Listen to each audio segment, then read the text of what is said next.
This is problem 9 from our review sheet. Problem 9 references problem 33 from section 8.5 of the text.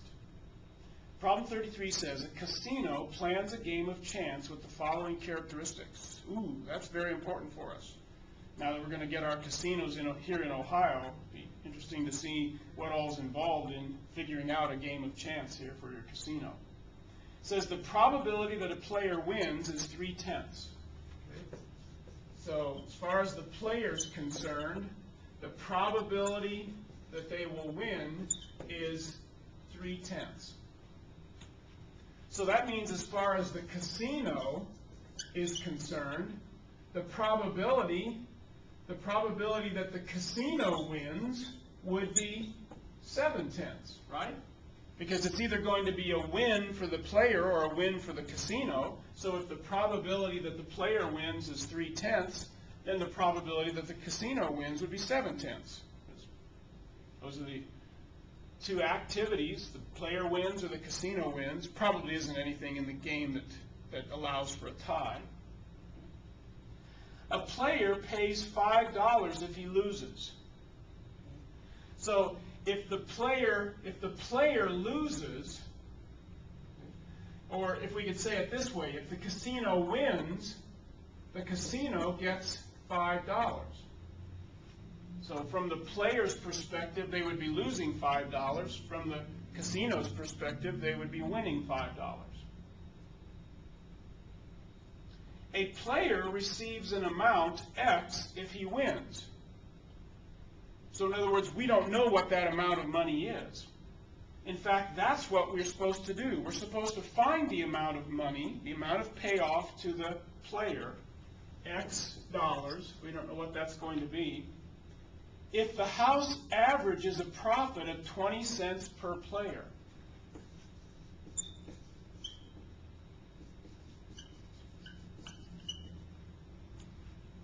So if in the long run, when a bunch of players have played the game and we've accounted for the money, the $5 won by the casino every time a player loses, and we've accounted for the money that the player wins, which we don't know what amount of money that's going to be, if we've added all those numbers together and we divide by the number of players, the house ends up being ahead 20 cents on the average for every player who played. And that's how casinos make their money. They create games that are unfair. It doesn't mean they're cheating. It just means that the odds have been set up so that on the long run, they win and players lose. That's what's called an unfair game. And that's, again, the way the casinos are profitable. So we want this overall average, this long-term average, that's what's called expected value. We want the expected value to be 20 cents. But if we're talking in terms of, let's talk in terms of the player.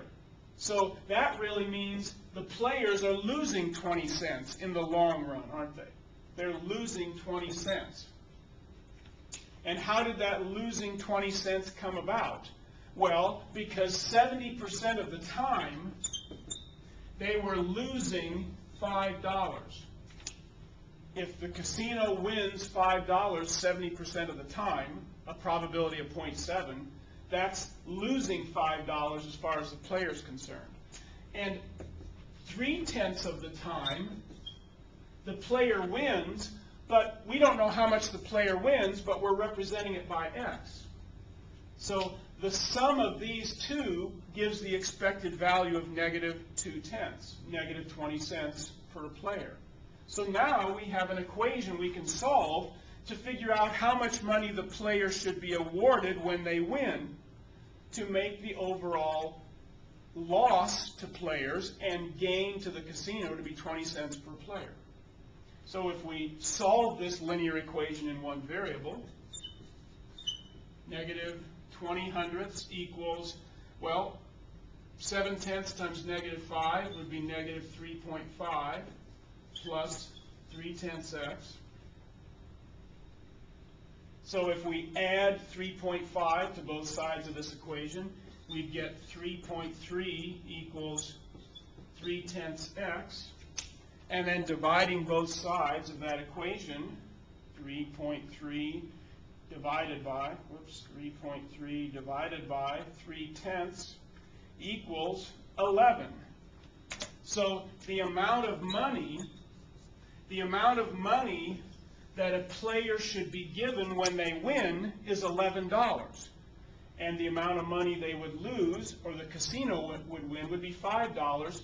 And when that is how the game is established, the overall average expected value to the casino will be 20 cents for every player who plays the game. So if you had 100,000 players who played the game, then the casino would make $20,000 off of that game. And again, that's how casinos make their money. The games that they create are imbalanced towards them in terms of probability and payout, so in the long run, they profit.